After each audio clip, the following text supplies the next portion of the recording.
Yes, तो बेटा आज से, सॉरी, यहाँ से हम आज की क्लास स्टार्ट कर रहे हैं और आज हमें सिर्फ डाउट्स लेने हैं आपके लास्ट होमवर्क के ऊपर।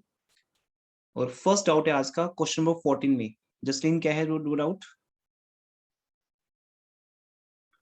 सर बैलेंस शीट मैच नहीं हो रही और जो आपने लास्ट टाइम क्वेश्चन दिखाया था उसमें आपने इंटरेस्ट नहीं लिया था, बट यहाँ पे भी है 85। नहीं, इंटरेस्ट लिया था बेटा, मैंने आपको स्पेसिफिकली ये भी बोला था कि इंटरेस्ट को आप अलग से भी लिख सकते हो, बैंक ओवरड्राफ्ट में ऐड भी कर सकते हो, ये भी बोला था मैंने लास्ट क्लास में। क्वेश्चन तो यही दिखाया था सेम। अब देखो कहाँ मिस्टेक है आपकी।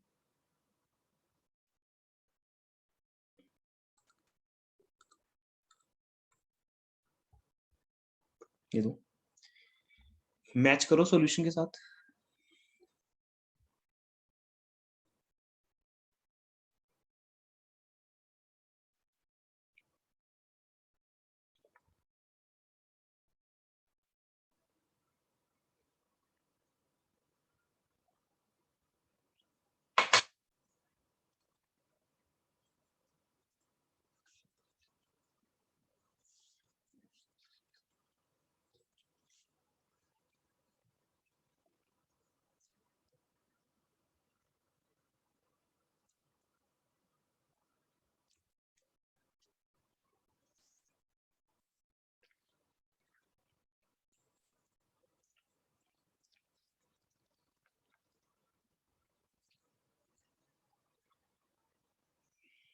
सर फिर कैलकुलेशन मिस्टेक होगी, ठीक है।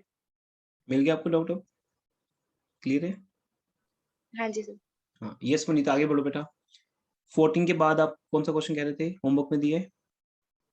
ये 14th है। फिर उसके बाद 17th एंड 18th था। 17 18 में कोई डाउट किसी का अभी? Because since this chapter is totally exactly same जो आपने प्लस वन में किया है, तो दैट्स वाई हम एडजस्टमेंट्स पे फोकस करते हैं मेन, कि एडजस्टमेंट्स न्यू जो हैं वो आपको समझाते हैं। आप ट्रेडिंग पीएल बैलेंस शीट बनाते हो, फिर आपका जो आंसर मैच नहीं करता, जो भी प्रॉब्लम हो, then we take over. Otherwise कोई बेनिफिट नहीं है हम फुल क्वेश्चन करें, ऐसे तो 1 मंथ 2 मंथ्स लग जाएंगे इस चैप्टर पे। उसकी इसमें इसकी वर्थ भी नहीं है और हमारी कोई नीड भी नहीं है ऐसी। इसके बाद जो सिलेबस स्टार्ट होगा वो प्रॉपर चलेगा, बिकॉज उसमें कोई भी कॉन्सेप्ट स्टार्ट होगा वो न्यू होगा, तो वहां पे चलते हैं फर्स्ट 10 क्वेश्चन में, 11 to 20, तो वो फिर अकॉर्डिंगली चलता है, क्योंकि वो सब कुछ आपके लिए नया होगा, टेक्निकल भी होगा और न्यू भी होगा। इस चैप्टर में हम अपना टाइम सेव कर सकते हैं।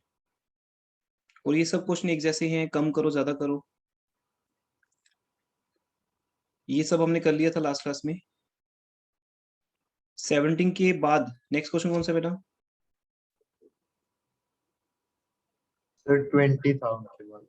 20, ओके। 20 का स्टेटमेंट बता सकते हो?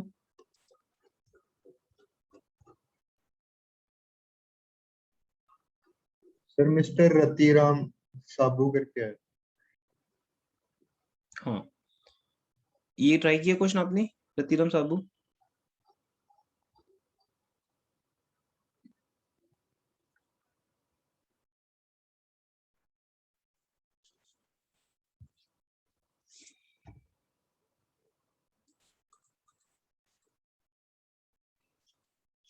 बिकॉज होमवर्क करने के बाद ही कुछ डाउट्स और आप मैच करोगे। स्टिल क्लास मैंने ऑफ नहीं किया आज की, आपके होमवर्क जो भी डाउट्स अभी तक हैं वो ले लो, कुछ फिर नया क्वेश्चन भी कर लेते हैं एक दो आज। ये फास्ट बताओ बेटा। न्यू बुक्स में क्वेश्चन नंबर 20 है, रतिराम साबू ट्राई किए क्वेश्चन?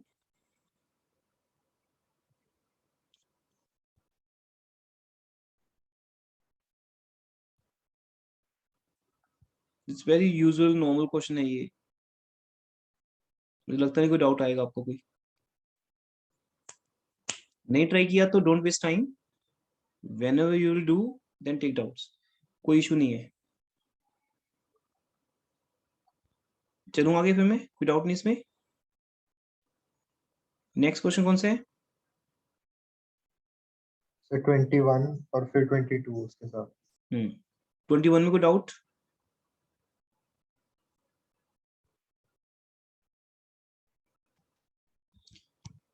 इसकी एडजस्टमेंट देखो 21 की, जसलीन रीड करोगे बेटा एडजस्टमेंट्स 21 की? Yes sir. यस बताइए। Closing stock is 8,000. Further bad debts are 300. Create a provision for doubtful debts at 5% and a reserve for discount on creditors हाँ and debtors at 2%. यस बेटा, तो पहले ये पार्ट करते हैं। इस क्वेश्चन में आपको डेटर्स गिवन है 5600, राइट? ये तो सीधा ट्रायल बैलेंस में आते हैं। फर्दर बैड डेट्स आपका पहला एडजस्टमेंट है बैड डेट्स रिलेटेड, जिसके दो मीनिंग है कि एक तो बैड डेट्स इंक्रीज हो जाएंगे जो रिकॉर्डेड है ऑलरेडी, दूसरा आपके डेटर्स कम हो जाएंगे। मींस एक एंट्री पास कर दी हमने, bad debts account debit to debtors. परसों जब आप मुझे मिलोगे क्लासरूम में या ऑफलाइन ऑनलाइन आप आओगे तो हम बैड डेट्स वाला पार्ट आपको करवाएंगे which is very important for you, और वो टेक्निकल भी है और +1 में किया भी नहीं हुआ आपने। जर्नल नॉलेज में है जो हम अभी पास करते हैं, बट इनकी जर्नल एंट्रीज कैसे बनती हैं प्रॉपर, इनके अकाउंट्स कैसे बनते हैं, वो पार्ट आपका भी बीकॉम में ऐड होता है। तो जो प्रीवियस नॉलेज है आपकी +1 की वो वही है जो अब इस क्वेश्चन में भी है। फर्दर बैड डेट्स माइनस होने हैं पहले, और फिर जो रेस्ट रह गए डेटर्स कितने रह गए, 300 माइनस करके 5300, 300 लेस कर दोगे आप। अब 5300 जो डेटर्स रह गए उसका 5% प्रोविजन बनेगा, that is 265 provision at the rate 5%। अब डेटर्स कितने रह गए,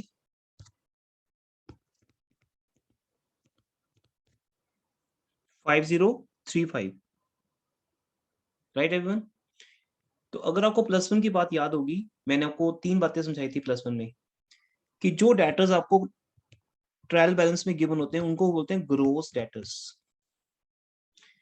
और जब आप बैड डेट्स माइनस कर देते हो तो रेस्ट जो डेटर्स रह जाते हैं वो रहते हैं डाउटफुल, क्योंकि जिन्होंने पैसा नहीं देना था उन्होंने तो बता दिया कि वी विल नॉट पे, उनका तो पता चल गया ना हमें कि वो पे नहीं करेंगे, that is called bad debts. Further bad debts जिन्होंने सामने से बोला हम पे नहीं करेंगे। अब जो रेस्ट रह गए वो है डाउटफुल, जो साइलेंट है। साइलेंट पे हम ऑलवेज डाउट करते हैं 5% का 10% का, जब वो 5% हम 5300 का करते हैं दैट कम्स टू 65। अब जो डेटर्स रह जाते हैं वो रहते हैं गुड डेटर्स, वो डेटर्स जिनसे पैसा पक्का आएगा। जैसे last class was important class, उसमें कुछ न्यू एडजस्टमेंट हुई थी, जैसे Bedi was a very considered good debtor, तो हम उस पे डिस्काउंट तो दे सकते हैं उसको, लेकिन डाउट नहीं कर सकते उसके ऊपर। तो इसलिए जब आपके गुड डेटर्स आ जाएंगे, दो चीजें माइनस करके, further bad debts and new provision. +1 में आप मैच्योर नहीं होते हो इतना, तो आपके लिए चीजें टफ हो सकती हैं, बट एक उसके बाद आपने एक काफी कर लिया +2 के अंदर अकाउंट्स को, है ना, मैच्योरिटी लेवल आपका ज्यादा है।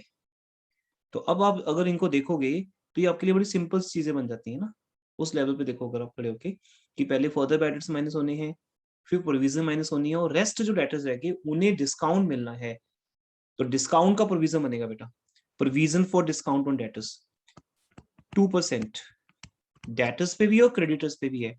तो रेस्ट जो डेटर्स रह गए 5035 उसका 2%।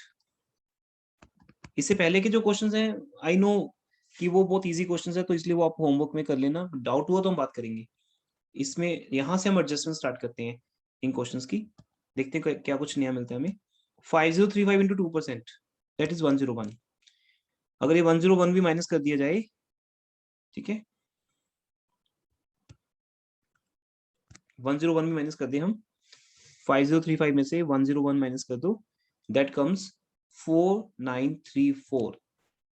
ये डेटर्स आगे नेट गुड डेटर्स में से भी जिनको डिस्काउंट देना पड़ेगा हमें, वो पैसा तो आएगा नहीं उनसे, हमें वो अमाउंट लिखनी डेटर्स की जो रिलाइजेबल है, because balance sheet is always a true and fair picture. तो यहाँ वो अमाउंट आती है ऑलवेज जिसके ऊपर हम जो हमें रिलाइज होगी डेटर्स की, जिसको हम एज ए फाइनेंशियल पोजीशन मान सकते हैं अपनी, दैट इज 4934।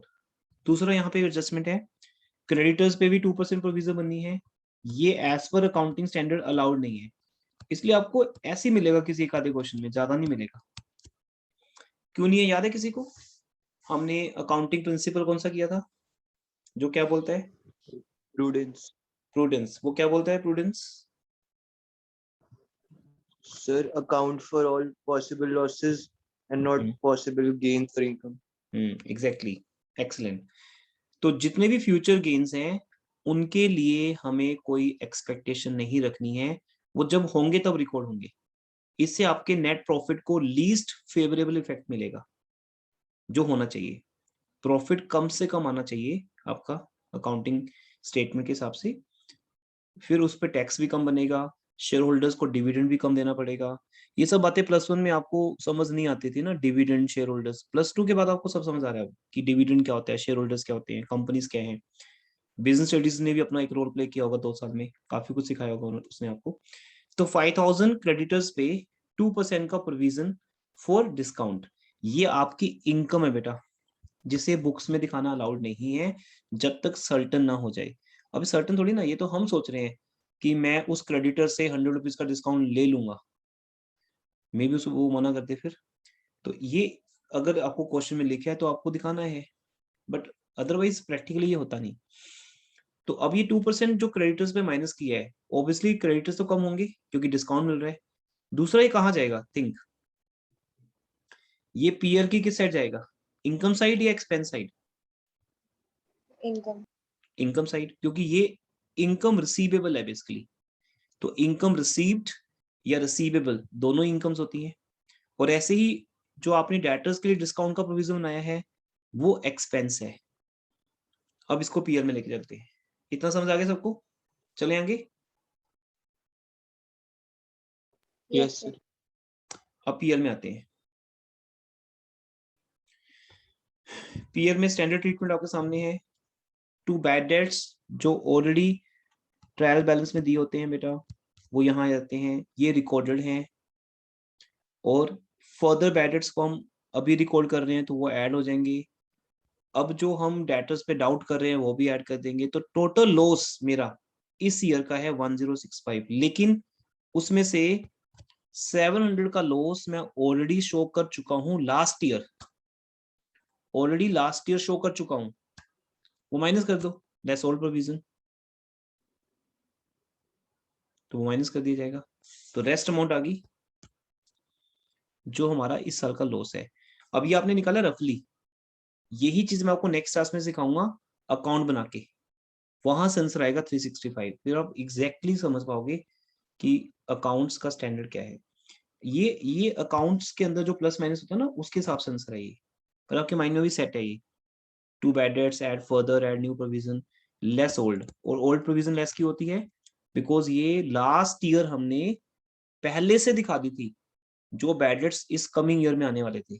तो ये ईयर तो ओवर हो गया, तो बैड डेट्स सामने आगे हैं 1065, जिसको हमने प्रेडिक्ट किया था। गॉट इट ना?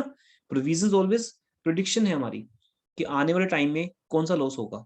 तो आने वाले टाइम में लॉस कितना हुआ 1065, और हमने ऑलरेडी कितना शो किया हुआ है 700, तो इसलिए ये प्रोविजन माइनस हो जाएगी।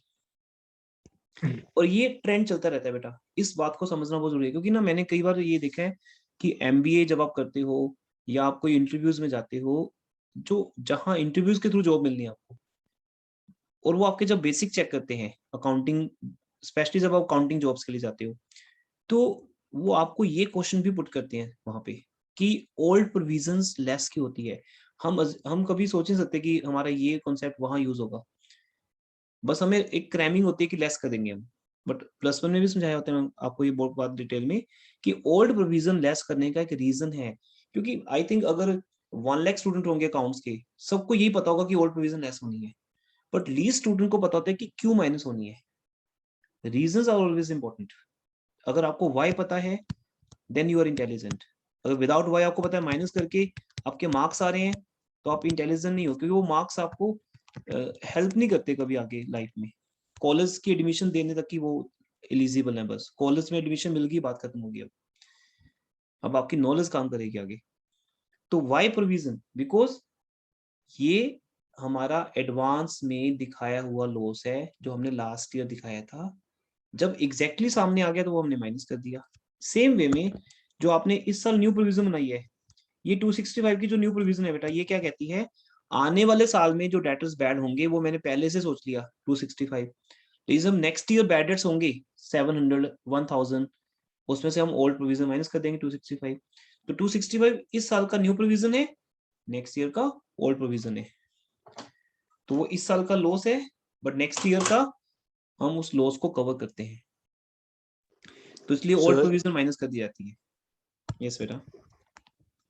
सर इसमें अगर बैड डेट रिकवर्ड भी होते हैं तो उसको हम बैड इनकम डेट्स साइड दिखाते रिकवर्ड, हैं। हाँ उसका तो हमारे बैड डेट से कोई लिंक नहीं होता ना, वो तो कोई पहले के बैड डेट्स हैं जो रिकवर हो रहे हैं, इस साल के बैड डेट्स का तो कोई लिंक ही नहीं ना।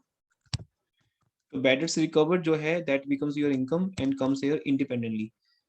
याद रखना बेटा, बैड डेट्स रिकवर्ड को कभी भी लिंक नहीं करना डेटर्स के साथ, डेटर्स या बैड डेट्स के साथ, क्योंकि वो तो एक पहले के बैड डेट्स हुए हैं, पहले के डेटर्स हैं, 10 साल पुराने भी हो सकते हैं, वो 1 मंथ ओल्ड भी हो सकते हैं, वो अभी हमारी बुक्स में नहीं है।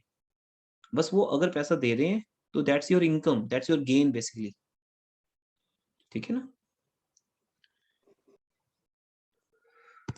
चलिए आगे, ये तो होगा ये पॉइंट। दूसरा जो हमने क्रेडिटर्स पे रिजर्व बनाया है, रिजर्व या प्रोविजन यहाँ पे इंटरचेंजली यूज कर लेते हैं, प्रोविजन है बेसिकली ये, provision for discount on creditors. इसका एक इजी नेम अगर रखें तो इसका इजी नेम क्या है, डिस्काउंट रिसीवेबल। बिकॉज क्रेडिटर्स पे बैड डेट्स का प्रोविजन तो बनेगा नहीं, वो तो हम खुद ही होगे। हम थोड़ी ये कहेंगे कि हम पैसा नहीं देंगे, हम तो ये कहेंगे कि हम पैसा देंगे बट हम डिस्काउंट लेंगे, तो वो हमारी इनकम का पार्ट बन सकता है। तो reserve for discount on creditors, creditor से डिस्काउंट मिल जाएगा, that your income. Okay everyone, just next just read करें। Managers commission is 5% on gross profit. तो आज ये एडजस्टमेंट भी हम ऐड कर देते हैं, आई नो आपको आती है बेटा। मैनेजर दो होते हैं हमारी कंपनी में, जहां हमारा प्रोडक्शन हाउस है वहां होता है work manager. Work means factory, works manager, works बोलते हैं। तो वर्क्स मैनेजर मींस हमारी फैक्ट्री है, प्रोडक्शन है, तो वो एक मैनेजर होता है। सेकंड मैनेजर होता है जीएम, जनरल मैनेजर, जो ऑफिस को देखता है। तो वर्क्स मैनेजर को जो कमीशन मिलता है वो ऑलवेज ग्रॉस प्रॉफिट पे मिलता है। तो क्या लिखा है, कितने परसेंट देना है प्रॉफिट इसको एज ए कमीशन? 5%। तो वो दे दो बस। लेकिन है तो वो हमारा इनडायरेक्ट एक्सपेंस ना, क्योंकि डायरेक्ट एक्सपेंस ट्रेडिंग में आते हैं, इनडायरेक्ट पीएल में। तो वर्क मैनेजर का जो भी कमीशन होगा वो भी प्रॉफिट एंड लॉस अकाउंट में शो होगा, 10,700 का 5%। सिंपल। अब आपने बिफोर और आफ्टर नहीं बोला, तो मेरे लिए तो वो बिफोर ही है ना फिर, इसलिए 5% का मीनिंग 5/100 ही रहेगा। नेक्स्ट एडजस्टमेंट,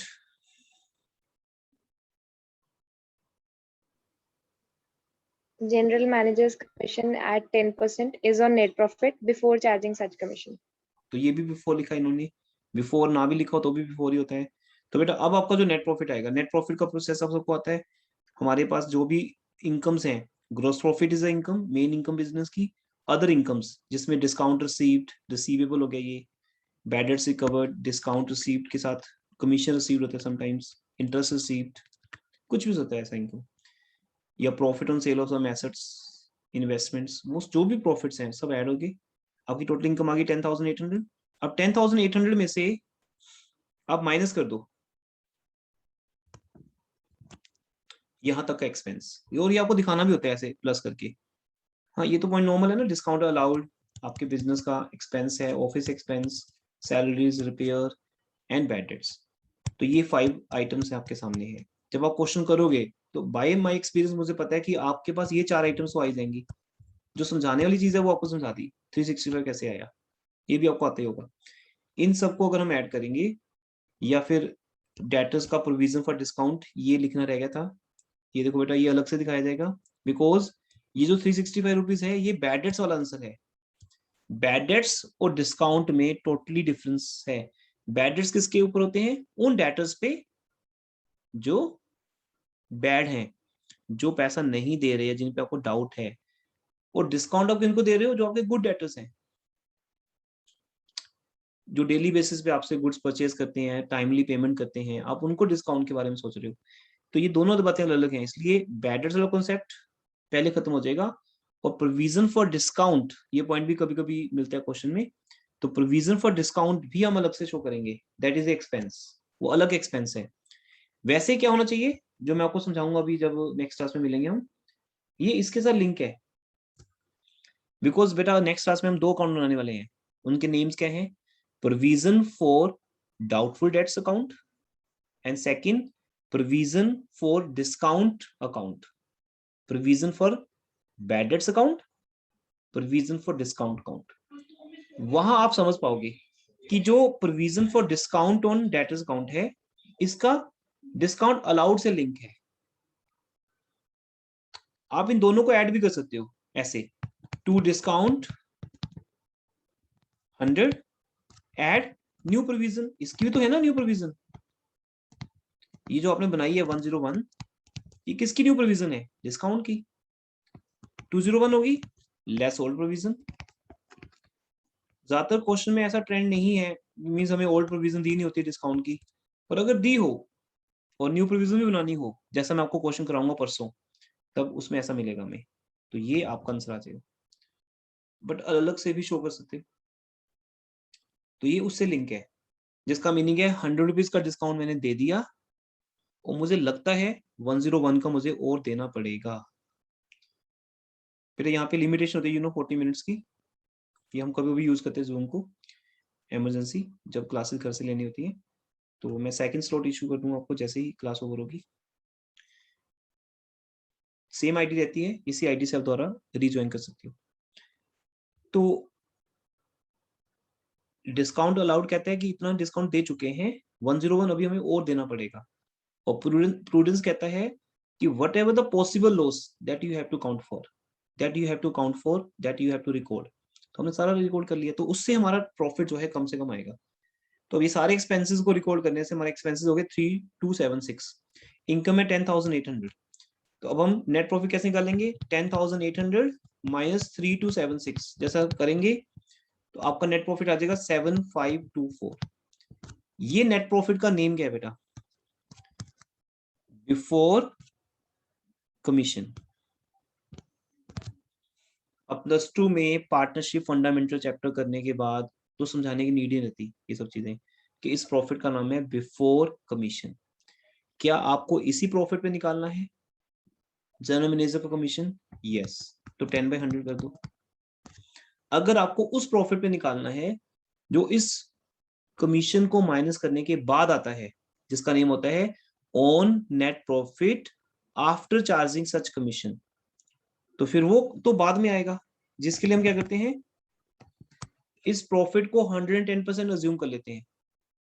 मीन तो है ना कि जितने से डिवाइड करोगे उतने पार्ट्स में डिवाइड हो जाएगा। अगर 2 से करोगे तो 2 पार्ट्स बन जाएंगे, 3 से करोगे 3 बन जाएंगे। तो 110 से डिवाइड करने का मीनिंग है हम इसको 110 पार्ट्स कर रहे हैं उसके, उसमें से इंटू 10 करोगे जनरल मैनेजर का कमीशन आ जाएगा, और इंटू 100 करोगे तो रेस्ट प्रॉफिट आ जाएगा। बट वो तब है जब अगर आफ्टर चार्जिंग। एक और मैं समझा रहा हूँ बाय माई ड्यूटी, अदरवाइज 99% मुझे पता है, आप सबको आता है ऑलरेडी ये सब बातें। तो 10% कर देंगे क्योंकि बिफोर चार्जिंग है 752, रेस्ट 90% रह गया। क्योंकि जब आप किसी चीज के 100 पार्ट्स करते हो, इंटू 10 करने से 10 निकल जाते हैं, रह गए बाकी 90। तो 90% पार्ट नेट प्रॉफिट है जो बिजनेस के पास ही रहेगा, 10% पार्ट मैनेजर के पास जाएगा, और ये आपकी नेट प्रॉफिट में ऐड हो जाएगा। अब यहाँ एक एडजस्टमेंट और है साइकिल शेड की, जिसने रीड करिए क्वेश्चन में। 1,000 spent on the construction of cycle shed is included in wages. हाँ, तो ये हमने यहाँ पे एक, इट्स वेरी ओल्ड एडजस्टमेंट, आप सबको आती है। तो बेटा मैं कैमरा थोड़ी देर के लिए ऑफ कर रहा हूँ, बैटरी डाउन हो रही है मोबाइल की। तो ये एक ओल्ड एडजस्टमेंट है जो आपको पता ही है कैसे होती है। वेजेस के अंदर या ऑफिस एक्सपेंसेस के अंदर, किसी चीज के अंदर अगर हम गलती से कोई और एक्सपेंस डाल देते हैं, वो पहले तो वहां से माइनस होता है। वो कहाँ जाएगा वो बात की बात है, पहले वो माइनस होता है। 3000 माइनस 1000 माइनस कर दो, रेस्ट इज 2000। तो वेजेस 3000 है, minus spent on cycle shed 1000 minus हो गई। अब साइकिल शेड कौन सा एक्सपेंस है, रेवेन्यू या कैपिटल? रेवेन्यू एक्सपेंडिचर है कैपिटल एक्सपेंडिचर? Capital. कैपिटल। नहीं, आप कंफर्म कर रहे हो? यू शुड डेफिनेट बेटा, you should know definitely, certain होना चाहिए आपको ये कैपिटल एक्सपेंडिचर है, क्योंकि एसेट है ना ये साइकिल शेड। रेवेन्यू एक्सपेंडिचर का मीनिंग जो आपके बिजनेस का रूटीन एक्सपेंस है, रेंट, सैलरी, वेजेस, कैरेज, जो दिख रहे हैं आपको पीएल में। पीएल की डेबिट साइड जो दिख रहे हैं वो रेवेन्यू ही है, क्योंकि पीएल में रेवेन्यू ही आते हैं सर। क्योंकि एनपीयू चैप्टर करने के बाद हम सब सर्टन है, श्योर है। अगर श्योर नहीं है दैट्स रॉन्ग। तो एनपीयू चैप्टर बहुत अच्छे से सिखाता है हमें what is revenue, what is capital. Government budget chapter सिखाता है हमें ये चीज। बैलेंस ऑफ पेमेंट चैप्टर कई जगह पे हमने डिस्कशन किया आपके साथ, तब हम यहाँ पहुंचे ग्रेजुएशन में। तो 1000 जो है दैट इज ए एसेट, ये माइनस तो होगी जिसमें भी इंक्लूड है। ये हो सकता है कैरेज में इंक्लूड हो सकता है जैसे लास्ट क्वेश्चन था लास्ट क्लास में ऑफिस एक्सपेंसेस में इंक्लूड था, वहां से माइनस कर दो, उसके बाद ये अपने पार्ट में ऐड हो जाएगा। अब साइकिल शेड किसका पार्ट है, मशीन का पार्ट तो नहीं है ना, बिल्डिंग का पार्ट है, तो बिल्डिंग में ऐड हो जाएगा। ये देखिए बिल्डिंग में ऐड हो गया अभी।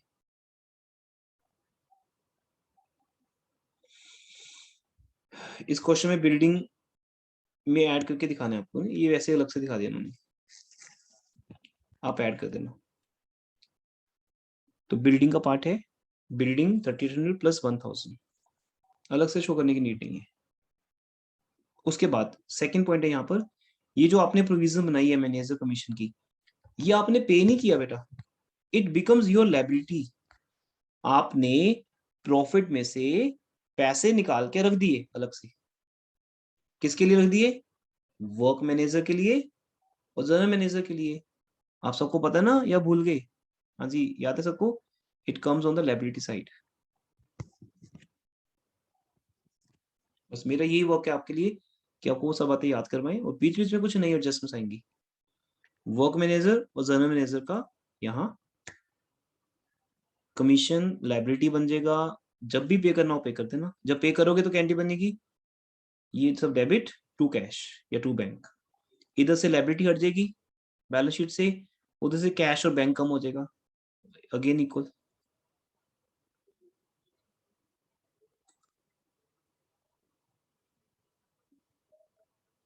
Clear everyone? कोई और एडजस्टमेंट है पेंडिंग? No sir. ठीक है, नेक्स्ट क्वेश्चन कौन सा था जो टिक रहा था? And here calculations are to be made to the nearest of rupee.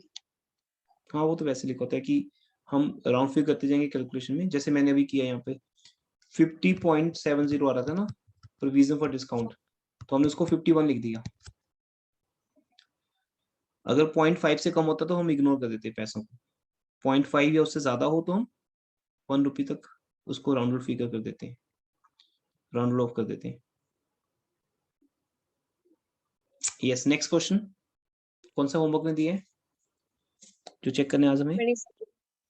22nd sir. 22nd statement क्या है 22nd की? सर श्री वी बालकृष्ण करके है कुछ। हाँ जी ठीक है, श्री बी बालकृष्ण। ये क्वेश्चन आपके सामने है, इसमें जो मुझे सामने से नजर आ रहा है ये सारे डायरेक्ट एक्सपेंसेस हैं, इनकी पहचान आपको होनी चाहिए। कोई भी तरह का कैरेज फ्रेट ऑन परचेज, या अगर सिंपल लिखा है कैरेज या फ्रेट, वो डायरेक्ट ही होता है। मैन्युफैक्चरिंग एक्सपेंस कोई भी हो, अब यहाँ पे मैन्युफैक्चरिंग कौन बनता है वैसे तो, बट वो आपके सिलेबस में नहीं है। तो मेन होता है कि हमारा बिजनेस ट्रेडिंग का ही है, हम कुछ चीजें मैन्युफैक्चर करते हैं, तो फिर वो मैन्युफैक्चरिंग एक्सपेंस को ट्रेडिंग में दिखा देते हैं, क्योंकि मेन पर्पज है गुड्स को बनाना। खरीदना या बनाना एक ही बात है ना। जैसे मैंने आपको कभी एग्जांपल दिया था कि मैंने अगर आपको आइसक्रीम सेल करनी हो तो मैं अपनी आइसक्रीम बना के लाऊं घर से, या मैं अमूल से परचेज करूं, क्योंकि जब मैं किसी शॉप पे जाता हूं तो मुझे वहां पे अमूल आइसक्रीम मिल रही है या किसी और ब्रांड की मिल रही है, वो खुद नहीं बना रहे, उनका ग्रोसरी शॉप है, डिपार्टमेंटल स्टोर है, स्वीट शॉप है वहां पे, है ना, रेस्टोरेंट है, तो वो खुद नहीं बनाते हैं, समटाइम्स वो खुद भी बनाते हैं। इसलिए मैन्युफैक्चरिंग एक्सपेंसेस को ट्रेडिंग में ही डाल दिया जाता है अगर अलग से हमारा मैन्युफैक्चरिंग यूनिट ना हो। तो इसलिए मैन्युफैक्चरिंग वर्ड लिखा हो, fuel, power, light and water एक एक्सपेंस है, light and water, light and water वो आपका डायरेक्ट एक्सपेंस है। फैक्ट्री लाइटिंग, अब क्योंकि अकेला लाइटिंग होता है तो पीएल में आता, तो ऑफिस की लाइटिंग मानते हैं। अब फैक्ट्री लाइटिंग लिखा तो यहाँ आएगा, या मैन्युफैक्चरिंग एक्सपेंस के नाम से दिया हो। तो हर एक क्वेश्चन में कुछ ना कुछ कवर किया गया है। तो इतने क्वेश्चन करने के बाद आपकी नॉलेज कंप्लीट होती है। तो यहाँ तक तो मुझे नहीं लग रहा कुछ नया है आपके लिए। सेल्स रिटर्न सेल में से माइनस, जिसका नाम है रिटर्न्स इनवर्ड, और परचेज रिटर्न, रिटर्न आउटवर्ड होता है, वो परचेज में से माइनस। देन बैड डेट्स का ओल्ड अभी समझाया मैंने आपको, तो बार बार समझाने की नीड नहीं है। हर एक क्लास में मैं एक बार रिवाइज करवा दिया करूंगा आपको। हाँ, इसका एक पॉइंट है, जनरल मैनेजर का commission, work manager commission, I think वो हमने कर ही लिया। It's so simple, same question है, तो इट्स योर प्रैक्टिस ओनली। इसको प्रैक्टिस करिएगा, कोई डाउट हुआ तो बात करेंगे नेक्स्ट क्लास में। और करंट एसेट्स और फिक्स्ड एसेट्स का सीक्वेंस याद है आपको? Cash in hand, cash at bank, bills receivable, debtors, accrued income, उसके बाद फिर closing stock, prepaid expenses. Fixed assets में लाइफ के हिसाब से फर्नीचर का लाइफ कम है, पहले आ गया। उससे ज्यादा लाइफ मोटर कार का होता है, उससे ज्यादा लाइफ प्लांट मशीनरी